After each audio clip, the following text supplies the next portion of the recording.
बिस्मिल्लाहिर्रहमानिर्रहीम। बेटा आज के लेक्चर में हमने चैप्टर नंबर 6 काइनेमैटिक्स की एक्सरसाइज के रिमेनिंग क्वेश्चन सॉल्व करने हैं। रिमेनिंग क्वेश्चन में सबसे पहले क्वेश्चन नंबर 9 की स्टेटमेंट के अकॉर्डिंग हमें पता करना है कि अगर एक पार्टिकल जिसका पोजीशन वेक्टर आर दिया जा रहा है A cos hyperbola omega T unit vector I plus B sine hyperbola omega T unit vector J, तो ये पार्टिकल किस तरह का पाथ फॉलो कर रहा है। Locus of a particle find करने से मुराद यही होती है कि हम ये बता दें कि पार्टिकल किस तरह का पाथ फॉलो करता है। मींस पार्टिकल स्ट्रेट लाइन में मूव कर रहा है, पार्टिकल सर्कल में मूव कर रहा है, पार्टिकल इलिप्टिकल पाथ तय कर रहा है, पैराबोलिक पाथ तय कर रहा है, या फिर in the form of hyperbola move कर रहा है। ठीक है, तो जो भी इनमें से शेप ये पार्टिकल तय करता होगा उसके अकॉर्डिंग इस शेप की जनरलाइज इक्वेशन हमारे पास सोल्यूशन में आनी चाहिए। ठीक है, जनरलाइज सोल्यूशन देखने के लिए पोजीशन वेक्टर की वैल्यू हमें जो गिवन की गई है उसे हम कंपेयर कर लेते हैं जनरल वैल्यू से। जनरल वैल्यू में पोजीशन वेक्टर को लिखा जा सकता है x unit vector I plus Y unit vector जे से। इन दोनों को कंपेयर करें तो इन दोनों को कंपेयर करने पर x की वैल्यू हमारे पास आ रही है a cos hyperbolic omega T, जबकि y की वैल्यू हमारे पास आ रही है b sign hyperbolic omega T. यहाँ से a को इक्वलिटी के इस तरफ शिफ्ट कर लें, b को भी इक्वलिटी के दूसरी तरफ शिफ्ट करें। इस इक्वेशन को नाम दे देते हैं 1 का, जबकि इसको नाम दे लें इक्वेशन 2 का। ठीक है, एक तो हमें इस क्वेश्चन में लोकस ऑफ पार्टिकल फाइंड करना है, पाथ फाइंड करना है। दूसरा हमें ये भी बताना है कि पार्टिकल की वेलोसिटी क्या है और उसकी एक्सेलरेशन क्या है।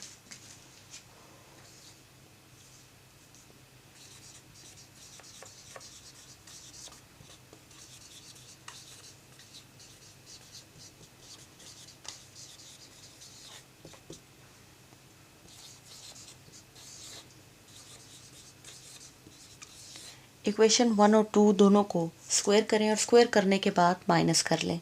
जब हम इनको स्क्वायर करेंगे तो वैल्यू आ जाएगी X square over A square equal to cos hyperbolic square omega T, जबकि दूसरी तरफ आ जाएगा Y square over B square is equal to sine hyperbolic square omega T.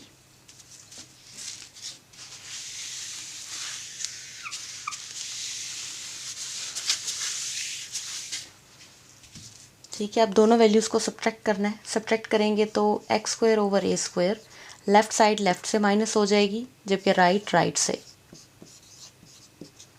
Cos hyperbolic square omega T minus sign hyperbolic square omega T. ये सारी term हमें पता है कि इक्वल होती है 1 के। जब आपने हाइपरबोलिक फंक्शन पढ़े होंगे तो वहाँ पर आपने ये बात सीखी है कि cos hyperbolic square omega T minus sign hyperbolic square omega T equal है 1 के। इस दी गई इक्वेशन के मुताबिक ये दी गई इक्वेशन हाइपरबोला को रिप्रेजेंट करती है। तो अगर ये हाइपरबोला को रिप्रेजेंट करती है तो इसका मतलब है कि जो हमारा दिया गया पार्टिकल है वो हाइपरबोलिक पाथ फॉलो करता है। Then locus of particle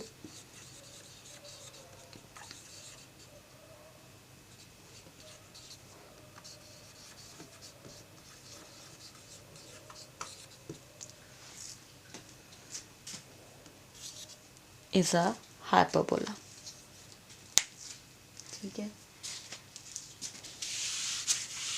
further हम कैलकुलेट करना चाहते हैं इस पार्टिकल की वेलोसिटी और एक्सेलरेशन, तो वो वेरी सिंपल है। अगर हमें वेक्टर आर गिवन है तो जब हम आर का डेरिवेटिव लेंगे विद रिस्पेक्ट टू टी तो हमें पता है वही वेलोसिटी है A cos hyperbola omega T plus B sine hyperbola omega T unit vector I unit vector J. इसको डिफ्रेंशिएट कर लें with respect to T, basically D R by T T velocity होता है। तो ये आ जाएगा हमारे पास कॉस हाइपरबोलिक टी को हम लिख सकते हैं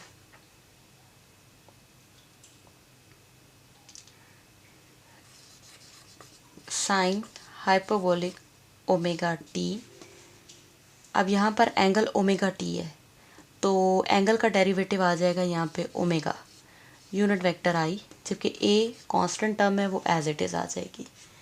इसी तरह दूसरी वैल्यू को बी कांस्टेंट टर्म में एज इट इज़ आ जाएगी। साइन हाइपरबोला का डेरिवेटिव आ जाएगा हमारे पास कॉस हाइपरबोला ओमेगा टी, जबकि ओमेगा टी एंगल का डेरिवेटिव आ जाएगा ओमेगा।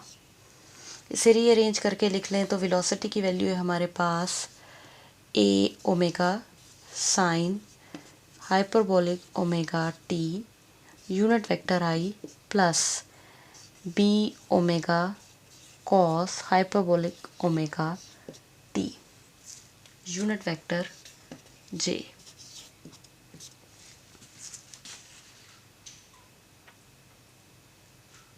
ठीक है, अब अगर हमें एक्सेलरेशन फाइंड करनी है तो वेलोसिटी का दोबारा डेरिवेटिव ले लें विद रिस्पेक्ट टू टी, तो D V by D T बराबर होता है हमारे पास एक्सेलरेशन के। तो यहाँ से दोबारा इसका जब डेरिवेटिव लेंगे तो A omega constant as it is, sine hyperbola का डेरिवेटिव आ जाएगा कॉस हाइपरबोला ओमेगा टी, जबकि एंगल का derivative omega unit vector I as it is plus B omega as it is, cos का डेरिवेटिव यहाँ पर आ जाएगा साइन हाइपरबोलिक ओमेगा टी और ओमेगा टी का derivative omega unit vector J as it is. इसे भी रीअरेंज करके लिख लें तो एक्सेलरेशन की वैल्यू है हमारे पास ए, ये ओमेगा और ये ओमेगा मिलकर omega square cos hyperbolic omega T unit vector I plus B omega square sine hyperbola omega T unit vector J. तो यही हमारा मुकम्मल सॉल्यूशन है। ठीक है, हमने ये भी बता दिया पार्टिकल कौन सा पाथ फॉलो कर रहा है, वेलोसिटी भी कैलकुलेट करती है और एक्सेलरेशन भी कैलकुलेट करती है। ठीक है, नेक्स्ट क्वेश्चन की तरफ चलते हैं, क्वेश्चन नंबर 10। ठीक है, क्वेश्चन में हमें इक्वेशन दी जा रही है एक साइक्लॉइड की। साइक्लॉइड भी एक ज्योमेट्रिकल फिगर है जिसको इस इक्वेशन से रिप्रेजेंट कर रहे हैं S is equal to 4a sine psi. और जो पार्टिकल है वो अलोंग द साइक्लॉइड मूव कर रहा है विद यूनिफॉर्म स्पीड v से। ठीक है, स्पीड की वैल्यू गिवन है हमें v। हमें फाइंड करनी है एक्सेलरेशन ऑफ पार्टिकल, और एक्सेलरेशन फाइंड करने के लिए रिस्ट्रिक्शन दी गई है कि जब जो आंसर आए वो v, a और s की टर्म्स में होना चाहिए, इसके अलावा कोई और टर्म इन्वॉल्व नहीं होनी चाहिए।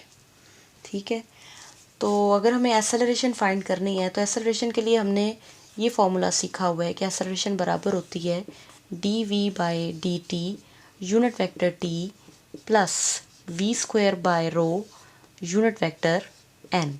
अब यहाँ पर गिवन में हमें बताया जा रहा है कि पार्टिकल जो है वो यूनिफॉर्म स्पीड से मूव कर रहा है। जब एक पार्टिकल यूनिफॉर्म स्पीड से मूव करता है तो डेफिनेटली उसकी स्पीड का जो डेरिवेटिव है वो ज़ीरो हो जाता है, इसकी वैल्यू हमारे पास आ जाएगी ज़ीरो। तो जो हमारा पार्टिकल है उसकी जो एक्सेलरेशन है वो सिर्फ और सिर्फ क्या रह जाएगी, V square rho unit vector N. तो इस बात को इस तरह से लिख लेंगे, since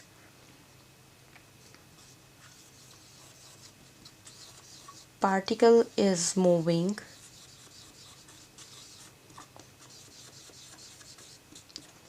with uniform speed v, so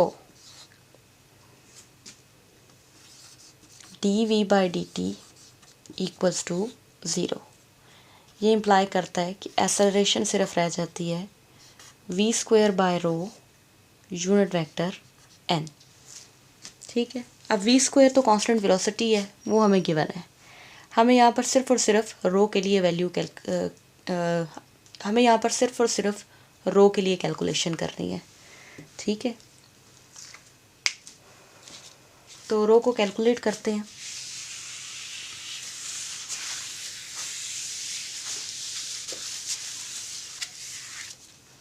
दी गई equation S is equal to 4a sine psi है हमारे पास। इसे डिफ्रेंशिएट कर लें ds बाय डी साई। ठीक है, पीछे आर्टिकल में जब हमने कैलकुलेशन की थी टेंजेंशियल और नॉर्मल कंपोनेंट में कि टेंजेंशियल और नॉर्मल कंपोनेंट ऑफ एक्सेलरेशन में, तो D S by D Sai actually equal था रो के। ठीक है, तो यहाँ पर डायरेक्टली उसकी वैल्यू निकाली जा सकती है, हमें फॉर्मूले की ज़रूरत नहीं है जो हमने प्रीवियस न्यूमेरिकल में इस्तेमाल किया था। ठीक है, वो तब इस्तेमाल करना होता है जब आपको जो इक्वेशन दी जाए वो एक्स वाई की in term of X Y coordinates हो। इस वक्त उसने हमें आर्क लेंथ ही बता दिया, S is equal to 4a sine psi, और क्योंकि ये साई एंगल पे डिपेंड कर रही है, जब आप इसका एंगल के रिस्पेक्ट से डेरिवेटिव लेंगे तो हमारे लिए रो की वैल्यू निकालना ज़्यादा आसान है। 4a constant as it is, sine का डेरिवेटिव कॉस और साई, और साई का साई के रिस्पेक्ट से डेरिवेटिव 1। ठीक है, ये हमारे पास वैल्यू आ गई रो की। रो की वैल्यू आती है तो इसे एक्सेलरेशन में इंसर्ट करें तो हमारा काम बहुत आसान है। पर यहाँ पर एक प्रॉब्लम है।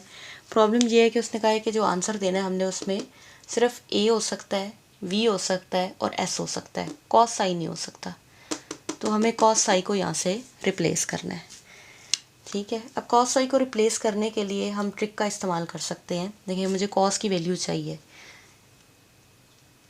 जबकि वैल्यू मेरे पास सिर्फ साइन के लिए है। साइन साई को लिख सकते हैं, यहाँ से साइन साई की वैल्यू लिखी जा सकती है एस बाय 4a। तो मैं सिर्फ साइन साई को रिप्लेस कर सकती हूँ। तो कॉस को साइन से रिप्लेस करने के लिए हमें ऑलरेडी इस फार्मूले के बारे में पता है कि sign square Sai plus cos square psi equal होगा 1 के। यहाँ से कॉस स्क्वायर साई की वैल्यू निकाली जा सकती है 1 माइनस साइन स्क्वायर साई। दोनों तरफ स्क्वायर रूट अप्लाई करें, देन कॉस साई इक्वल आ जाएगा 1 minus sine square psi under square root. तो इस वैल्यू को यहाँ पे रिप्लेस कर देते हैं। रो इक्वल आ जाएगा 4a square root 1 minus sine square psi. 4a इसी तरह यहाँ पर अब आसानी से साइन की जगह, साइन साई की जगह s बाई 4 लिखा जा सकता है, 1 minus s by 4a square. Simplify कर लेते हैं इसे, 4a इसी तरह square root 1 minus s square by 16a square.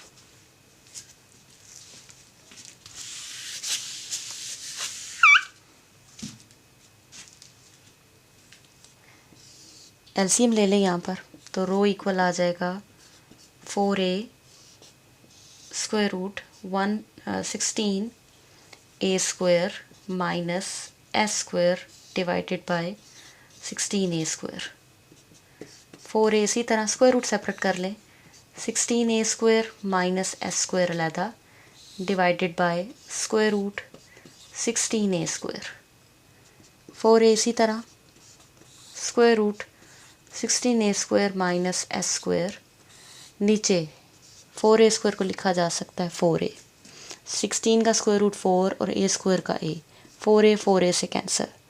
तो यहाँ पे रो की वैल्यू आ जाती है 16a square minus s square. अब रो की जो वैल्यू आ रही है ये a और s पे डिपेंड कर रही है। जो एंगल था वो ख़त्म हो गया, एलिमिनेट हो गया। तो यहाँ से फिर हम लिख सकते हैं एक्सेलरेशन की वैल्यू, एक्सेलरेशन जो कि बराबर था v square by rho unit vector n के, v square as it is, और रो की जगह आ जाएगा square root 16a square minus s square unit vector n। तो यही हमारा रिक्वायर्ड आंसर है।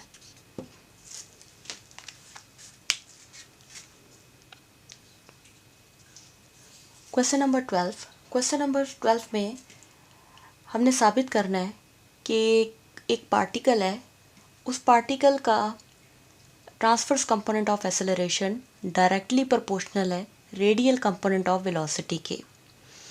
अगर वो पार्टिकल की एंगुलर वेलोसिटी कांस्टेंट है, ठीक है, तो एंगुलर वेलोसिटी का कांस्टेंट होना बेसिकली गिवन है, ये बात हमें बताई गई है।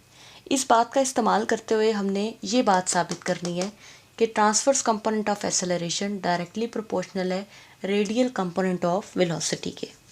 ठीक है, अब यहाँ से गिवन में है ना कि एंगुलर वेलोसिटी बेसिकली क्या होती है, D theta by D T, और हमें पता है D theta by D T को थीटा डॉट लिखा जा सकता है।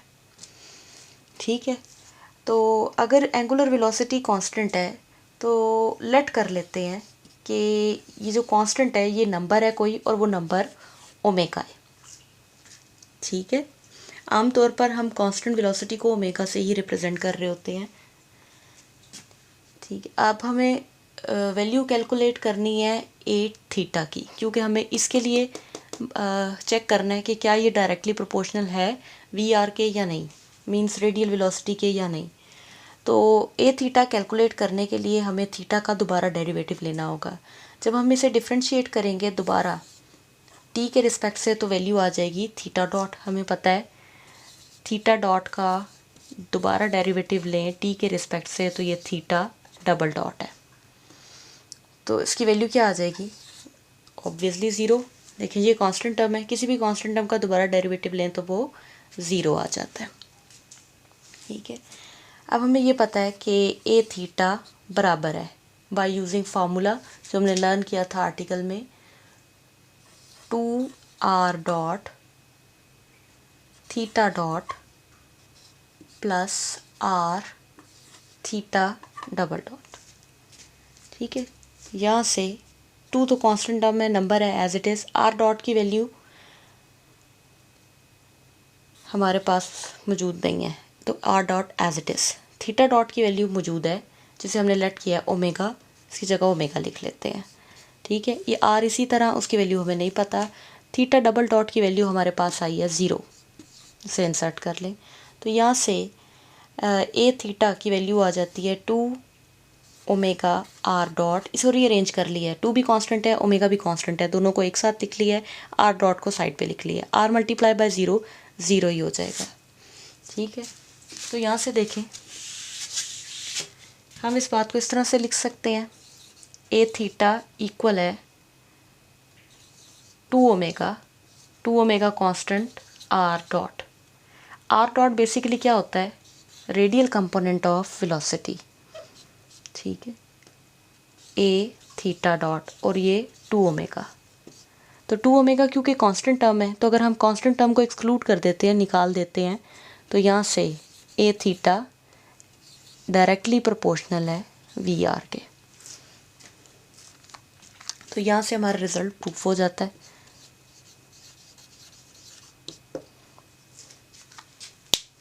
ठीक है, आज का लेक्चर यहीं तक। अल्लाह हाफिज़।